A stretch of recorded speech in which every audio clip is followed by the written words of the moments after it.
11, 10,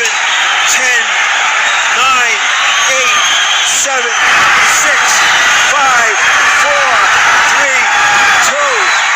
What a fight! I think Canelo won it. Juan, the Hispanic causing panic, Lascano.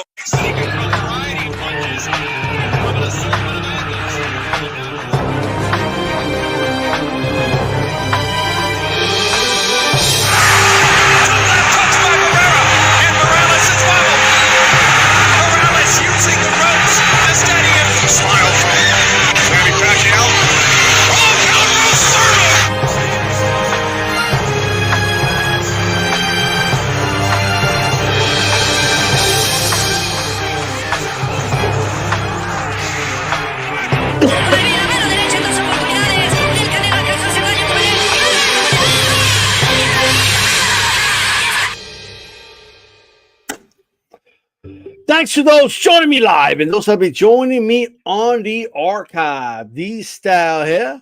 Okay, we're going to do this little thing called you must keep the same energy for all fighters, past or present, if you're going to have a certain energy about Saul Canelo Alvarez. It's the cool thing to do. It's the cool thing to do to attack Canelo. It's a cool thing to do. It's an easy thing to do. Oh, the fans, oh, the fans, oh, because the fans, oh, the fans. If Canelo takes a shit in their mouth, the fans will eat it. Because it's the fan. I can't stand the fans, the worst fans. No, nobody has worse fans than Canelo. It's cool, bro. Right? We're going to keep the same energy across the board. Across the board. We're going to keep this whole thing, the whole enchilada. We're going to serve it all. Right? And we're going to start seeing some pushback. You see, for so long, right? People felt like they could just say whatever they want about Saul Canelo Alvarez. Like, they just felt like it's all good. We could say whatever we want. But now times are going to change, ladies and gentlemen. All right? Right? Like that's just the way it is. Look, here's the thing. And we're going to go over a couple of things. All right? Now, let me tell you what I mean by this. Does that mean that Canelo's above criticism? No. He's open to criticism like anybody else.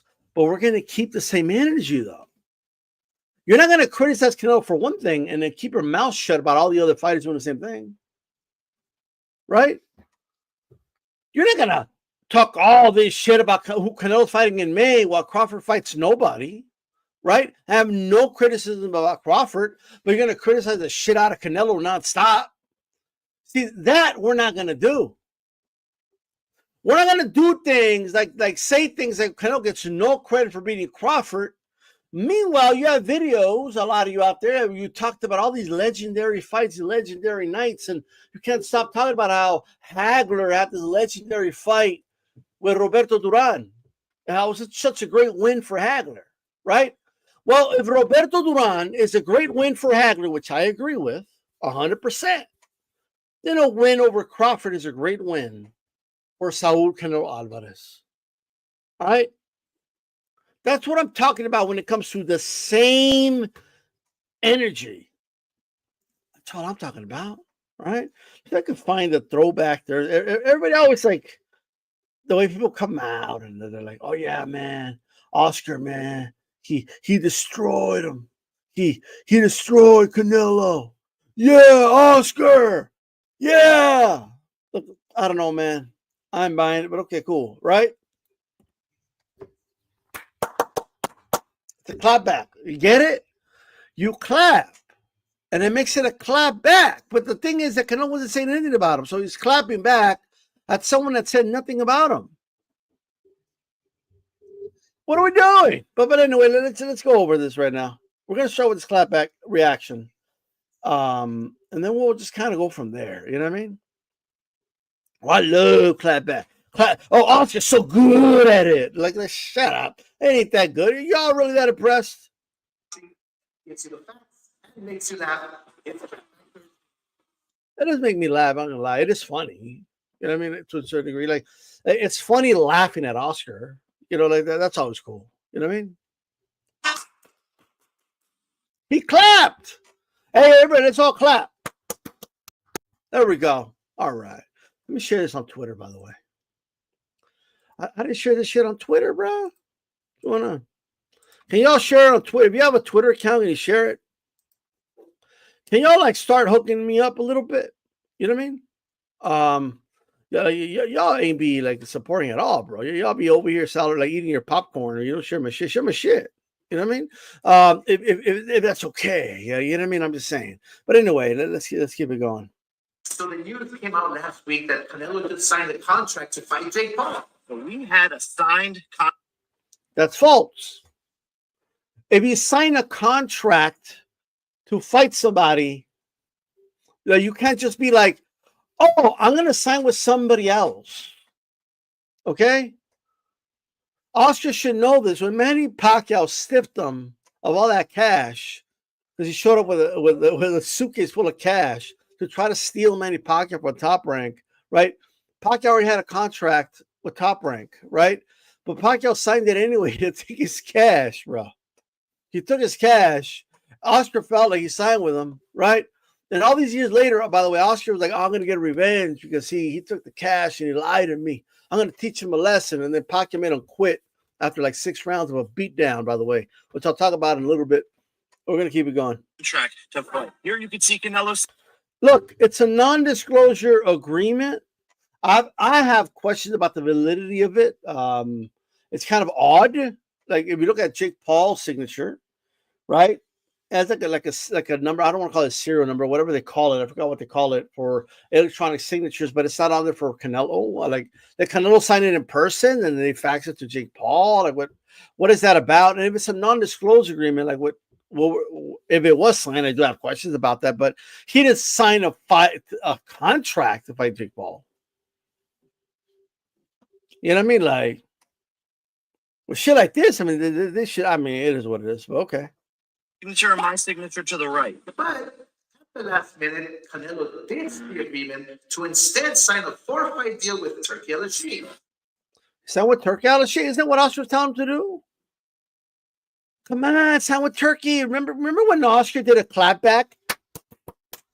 You know, supporting Turki Al-Sheikh and saying Turkey doesn't want to work with Canelo because Canelo's a coward and Canelo's a fraud. And he doesn't want to work with frauds, and Turkey will never work with somebody like Canelo because Canelo is a fraud. And I'm gonna go to the Sphere with Turki Al-Sheikh and support the UFC. That's what I'm gonna do because Canelo's he wants nothing to do with Canelo. Well, he just signed Canelo. Oscar. Turki Al-Sheikh just signed Saul Canelo Alvarez. Oscar de la Hoya. But one of my uncles used to call him Oscar de la Hoya. Right? Jake Paul pointed out that Canelo has zero loyalty to anyone. The truth is, you can be bought. You're a money-hungry squirrel chasing your next nut. And doesn't give a shit about his fans. And you're screwing over all your Mexican fans by doing your fights in Saudi. It just shows what type of person you are. And he couldn't be more correct. Canelo, I was a little butthurt when you left Golden Boy Promotions back in 2000. A little bit. I was a little butthurt when you left. I was a little butthurt when you sued me and won and beat my ass in court, and you beat the zone in court, and you beat me and you were right about everything because you won in court. I was using you as leverage to sign a deal with the zone.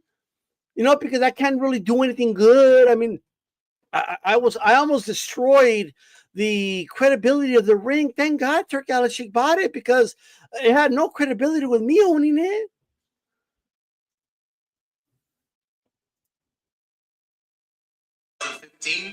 But then you did the same thing to Eddie Hearn, and now Al Heyman, who you said was the best promoter ever just months ago. Al Heyman, thank you. I think right now the best promoter, PBC. Well, I don't want to nitpick here, but I was going to do this several times. You said he's the greatest promoter ever. He didn't say ever. He said right now. He even said it in a quote. Right now, I got to say Al Heyman. Well, that's who he was working with, Oscar. Right? So Oscar's over here, and he's trying to pit the world against Canelo. See? He's not loyal. So now you like Eddie here because you could relate with something with Eddie, right? He left Eddie too. You were telling him to leave Eddie. Eddie's terrible. He doesn't know how to promote. You have to leave him. So he leaves him, and then Oscar now is someone saying it makes him disloyal. All right? Canelo's disloyal. What are you, his wife? Canelo's married. He could be loyal to his wife and his kids and his own finances. He doesn't need to be loyal to you. Okay, asking for loyalty from another grown man. Exercising his ability to be a free agent, exercising his ability to have the highest bidder offer him the highest purse, somehow makes him disloyal. What the fuck is this dude talking about? All right?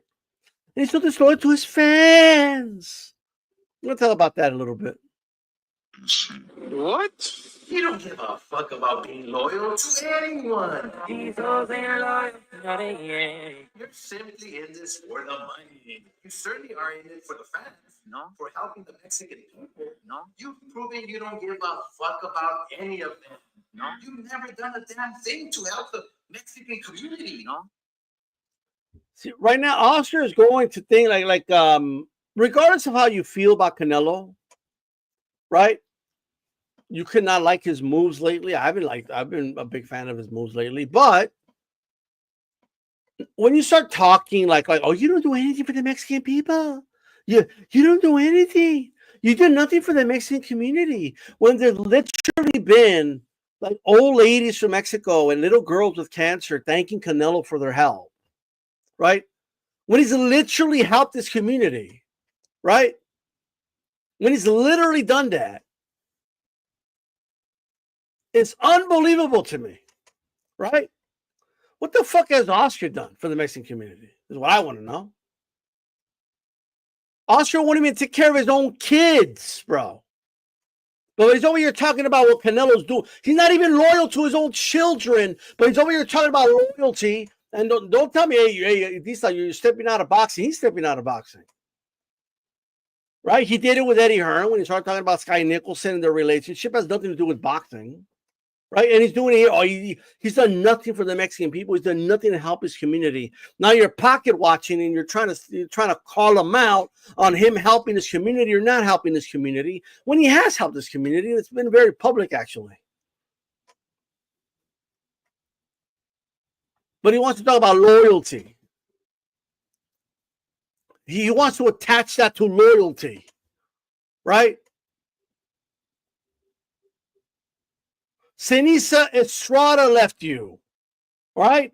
And then when you try to make peace, like she even called you out on it, like, dude, like people know you're a fake, bro.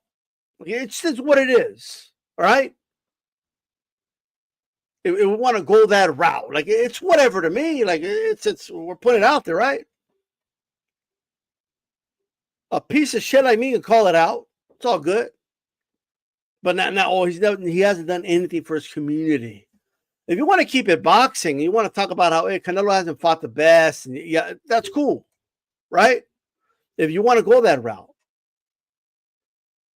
But, I'm just saying.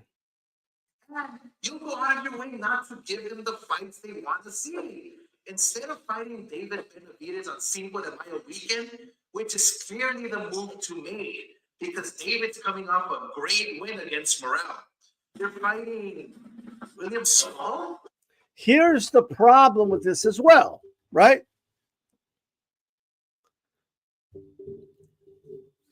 Of course I want to see Benavidez fight Canelo. Of course I want to see that fight, right? I'm all for it. But how many of Oscar's fighters are currently right now that he's promoting? Like, we're not seeing the step up here. Zepeda, we've been waiting for a while now, Oscar. We've been waiting, Oscar, like for the big step up fight. What's going on? Like, why do we have to wait years, right? When Oscar was Canelo's promoter, he had more bullshit fights than he has now. Like, that's how Oscar was the promoter of the Amir Khan fight. Oscar promoted that fight.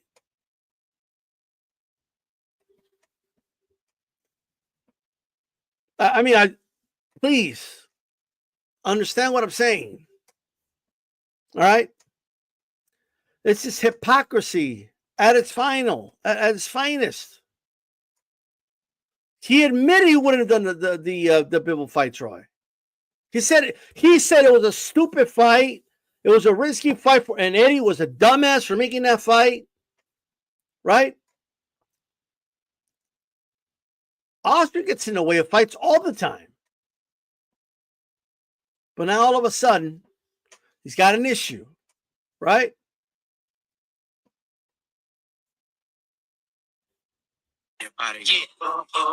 Don't stop.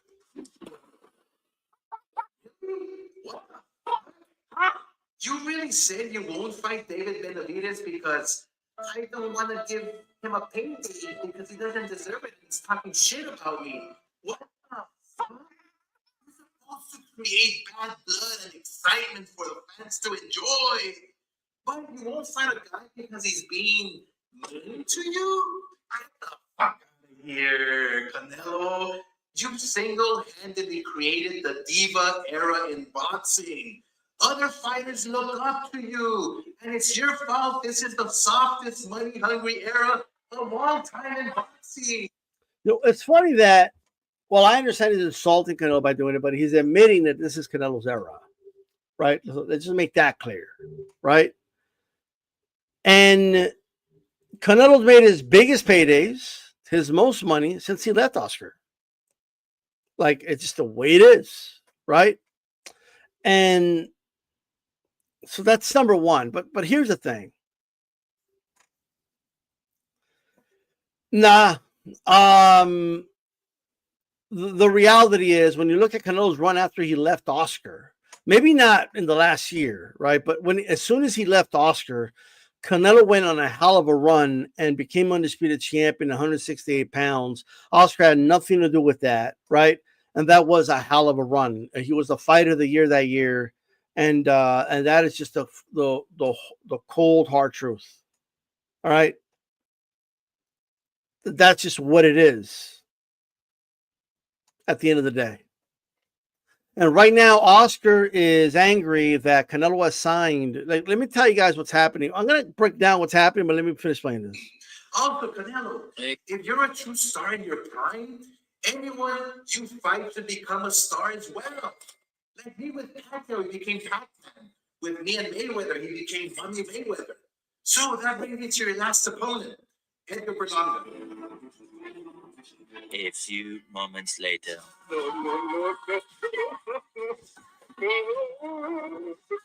Who went the distance with you, but lost every round. And then he went on a bizarre victory tour celebrating his loss. Berlanga did do that. I mean, that's real shit. He's fighting March 15th against, I don't know. From New York, no. In Orlando on the undercard. You're gonna be in the undercard. What the fuck? I would rather watch Mickey Mouse pound on Donald Duck down the street at the Epcot Center. Nobody cares if Berlanga ever fights again. We don't care. But this fiasco further proves my point that Canelo is responsible for creating an era of puppies. I've always said that Chavez is the greatest Mexican fighter in the world. He led the warrior era in the fighting game. Chavez, Tyson, Sugar Ray Leonard, myself, warriors. We wanted the best fights and never ducked anyone. Floyd, yes, the boxing, the agility, and the running. But now we have the diva era created by Canelo, the most pathetic era in boxing today. Canelo, from all the fans in boxing who love fighting, yeah. So here's the thing. First of all, another correction, just to put it out there. The most pathetic era in boxing today He called he called Al Heyman the greatest promoter ever. That he shows the clip. I think today is El Al Heyman. Someone needs to work with Oscar on his past, present, and future when it comes to his English, right? I think they have to have he needs a little bit of help with that. Like, you know what I mean? I'm just gonna put that out there. It's just a side note, sidebar, okay? Here's a reality. Do I like I'm not gonna sit here and pretend he didn't make any good points. He did, right? But this is not me saying after the fact. Before the fact, I told everybody like, this Berlanga fight sucks, guys. Like it is what it is, right? But the reality is, whether I like it or not, it was a successful event. Like whether I like it or I don't like it, it doesn't matter what I think. The event was successful. The fans showed up. The fans supported, right?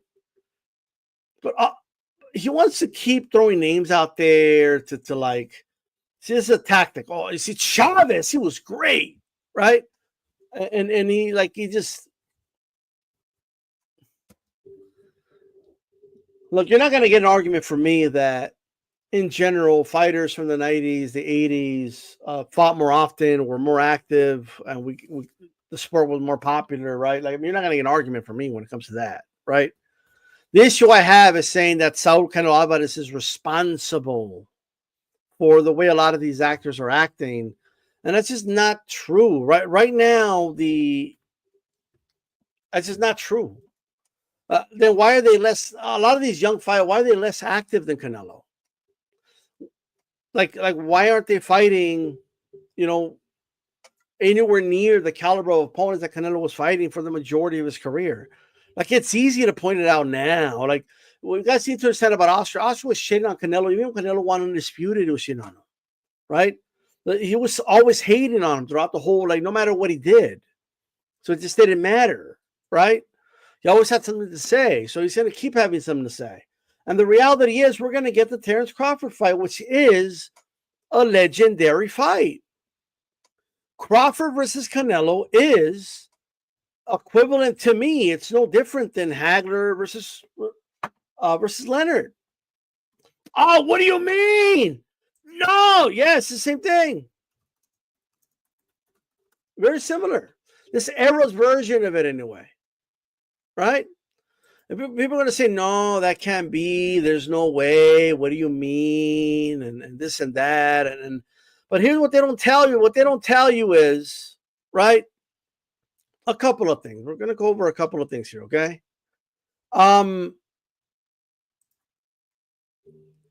Ray Leonard fought Hagler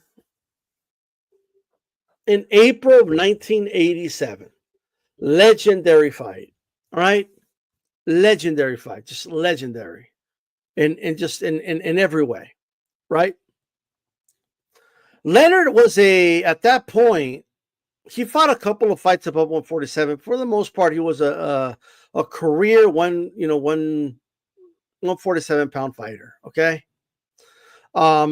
He fought Thomas Hearns in 1981 for the welterweight title, and in 1984, right?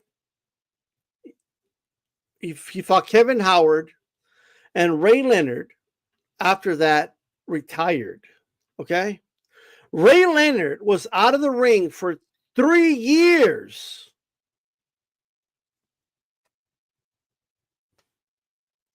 A career welterweight. Had 2 fights in 4 years, by the way, before that retirement. For that great fight for the welterweight title against Thomas Hearns. Ray Leonard was out for 3 years, comes back, challenges Marvin Hagler for the middleweight championship of the world, right? So, I mean, a very inactive welterweight that won a very big fight, generational welterweight fight against Thomas Hearns, be it a little more years apart. And then he jumped up 2 weight classes, right? After all that inactivity, to challenge the reigning middleweight champion of the world, Marvin Hagler.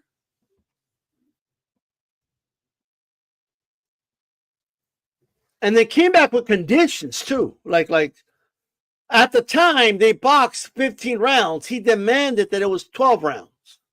And Hagler gave it to him. Imagine if Canelo or any other fighter today demands that you fight him for the title for less rounds. Remember you were told, oh, it wasn't until Canelo came around that fighters started asking for catch weights and rehydration clauses. Oh, fighters like Canelo, right? Bullshit. Leonard, who I love, by the way, but we're going to keep the same energy. Ray Leonard demanded that they lower it from 15 to 12 rounds, and he gave it to him. At the time, 18 by 18 rings were just fine. Ray Leonard demanded a bigger ring.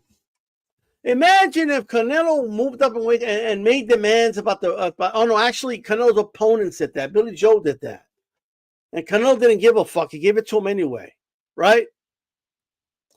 Ray Leonard, inactive for 3 years. Go look it up. Inactive for 3 years. Had fought twice before that, in 4 years, right? His last big win was in 1981 against the legendary Thomas Hearns. And I don't know why that happened, by the way, but they want to have a legendary fight. By the way, there was other middleweights at the time that Leonard could have fought but didn't. Hagler could have fought but didn't. That's okay. God forbid that there's another fighter out there that people wanted to see you fight. Because, the fighters of the past never would have put some fights away for a big money fight like this. But Hagler did. Hagler had been calling out Ray Leonard, a welterweight, to move up to fight him. And Leonard was accused of ducking him.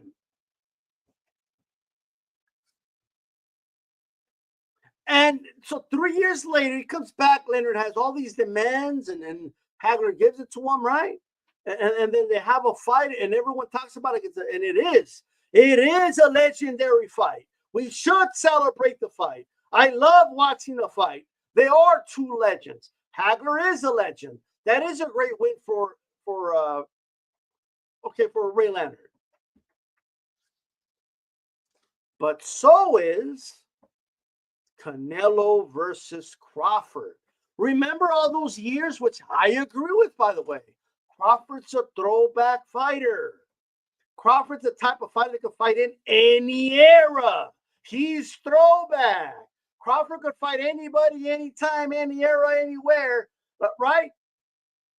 So why can't Crawford fight Canelo? Why is it so sacrilegious to say, well, Crawford's moving up to fight him, right? Oh, no, but these stuff, that's different, right? Peter Leonard was fighting a welterweight, and he fought a little above welterweight before that, so he really didn't jump up that many weight classes. Forget the fact that Hagler's considered one of the greatest, if not the greatest, middleweight of all time. That's number one. Second, aside the fact that Leonard was inactive for 3 years before the fight, let's put that aside. The fact that there was other middleweights that Hagler could have fought instead of fighting Ray Leonard, which is why it was only for the WBC title. All right? So, leaving all that aside, okay, cool. Well, there's another fighter that Hagler fought, and his name is Roberto Duran. All right? Roberto Duran, all right? Legendary, one of my favorite fighters ever, by the way. I'm just going to put that out there, all right? That was for the IBF and WBC, by the way. Hagler never got beat. They stripped him of the IBF. I'm just letting you guys, there's a reason there was only WBC title on the line, okay, for the Leonard fight. oh man, look at him, he's smearing. No, we're gonna keep the same energy. That's what we're gonna do. So the thing with Roberto Duran is that this fight was in 1983, by the way. All right. So put that out there. Roberto Duran. We all know Roberto Duran, I believe, was the fight of the decade by Ring Magazine in the 70s. That could be, it might have been Ali, I don't remember, but Roberto Duran had a great run in the 70s as a lightweight. If you look at his frame, no bigger than a Manny Pacquiao. Okay? And his 5'6", I believe Roberto Duran is, right? Fighter. Moved up from lightweight to welterweight to challenge Ray Leonard. And Ray Leonard lost to Roberto Duran. He beat him in the rematch. Everyone knows about the No Mas fight. And then they had a trilogy later on, which Leonard won. But my point is this. So we have all this energy, right? Well, he moved up to weight classes to fight him. That's different. Roberto Duran, it's only 2 weight classes. Like, okay, cool. Fair enough. Right? Cool. You do know he went to middleweight to fight Hagler. He went to middleweight to fight Hagler, guys. So I'm just saying.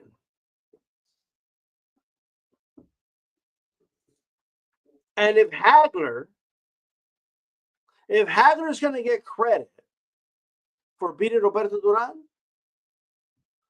then we're going to give credit to Saul Canelo Alvarez for beating Crawford.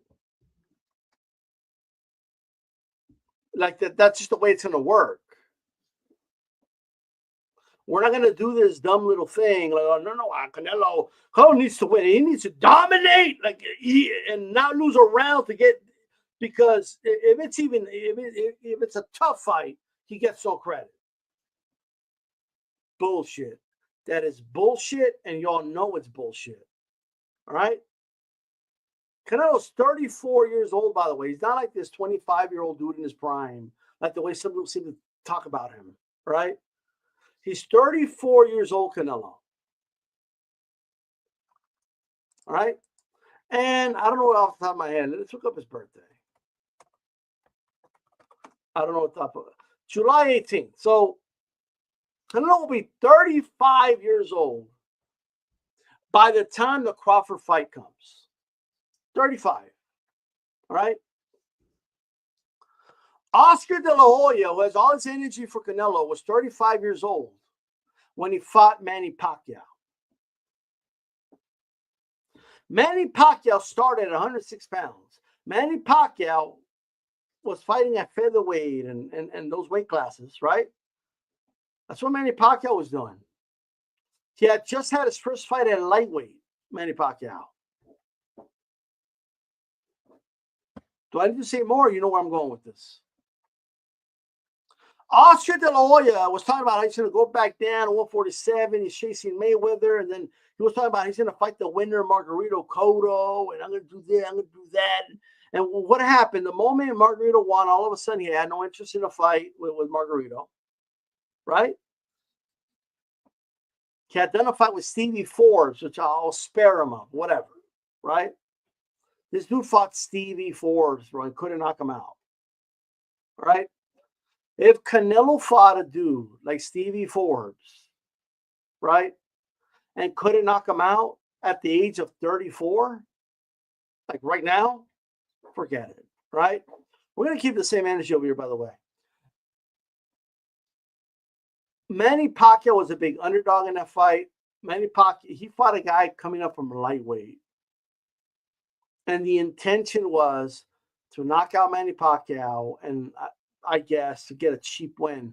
It was a cherry pick on wrong of Oscar De La Hoya. That's what that was. This was a featherweight that had one fight at lightweight, and he was bringing them up to welterweight. Guys, that's the equivalent. Just try to picture, like, imagine if give me a 154 pounder, like Tim Tszyu, when like called out Navarrete to a catchweight fight. Like, what are we doing? This would be like a middleweight calling out Lomachenko to a fight, right? Like, this would be like Virgil Ortiz saying, Lomachenko, are we going to do this or what? Right? And making that fight happen.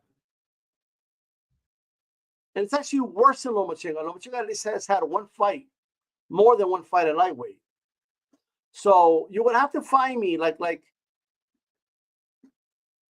I mean, dude, I'm just saying, it'll be like, Bragg, what's the name of the, oh man, I was going to say the wrong name.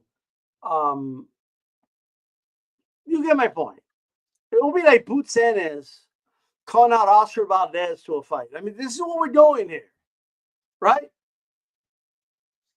Boots Ennis, like, hey, what's up? In a way, we're going to do this or what? Like, this is what this is, guys. That's what Oscar did. People making fun of Tank because Tank fans, that is, because they're saying, oh, I know we should move up to fight Tank, right? Meet him at 130, make the fight happen, right? And they're making fun of Tank Davis. That's literally what Oscar De La Hoya did. That's literally what he did.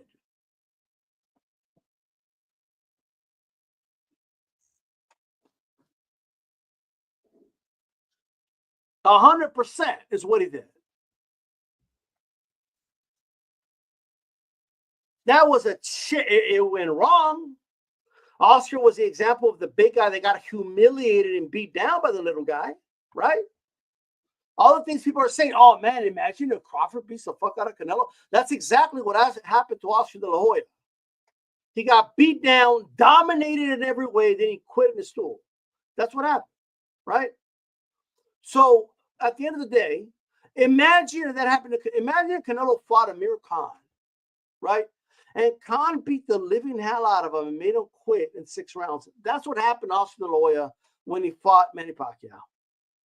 Now, what helped De La Hoya is that Manny Pacquiao went out to beat Cotto. He went out to do great things in the division, right? So that helped them a little bit. Like, that's why nobody looks back at it and say, man, that sucked.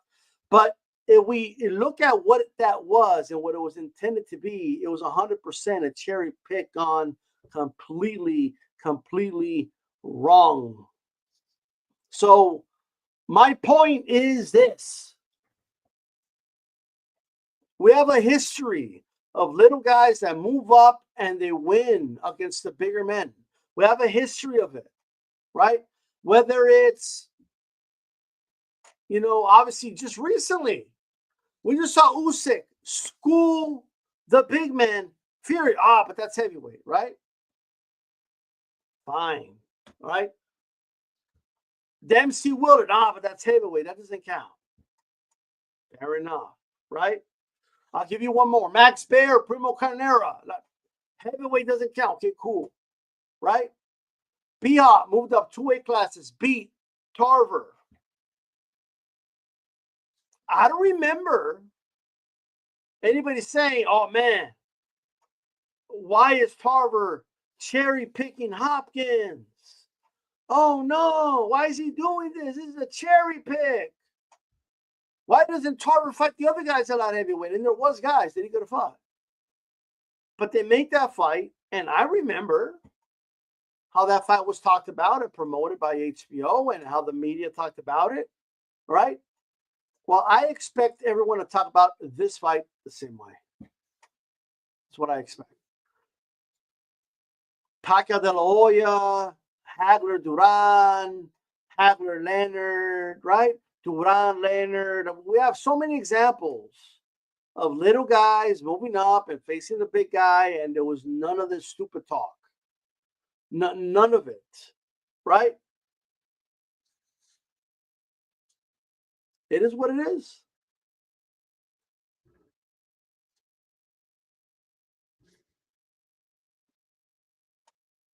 So, It's not talking about me. I've been talking, but is this about me? Is that what this is? Let's see. What's Nando saying? Shout out to Nando, by the way. So did Frazier versus Ali. Why you always hate on Oscar? It's not like I broke a record at this point. What about Frazier Ali? I guess I don't understand your point. I can't agree or disagree if I don't understand what you mean. But Top Rank didn't do anything they could do for Crawford fight with Pacquiao. They could have put Crawford on the map. Okay, get it. Yeah. They could have done a fight. Yeah, Mosey did come from 135 and whoop on Oscar. Yeah, that's right. That's another example of a fighter that was dangerous, moved up several weight classes and got a W. So I get it. No doubt about it. So that is the message for today. We're gonna keep the same energy. That is a lesson for the day. That is all I gotta say. All right. And that's all I got. This style. I'm out, guys. Peace.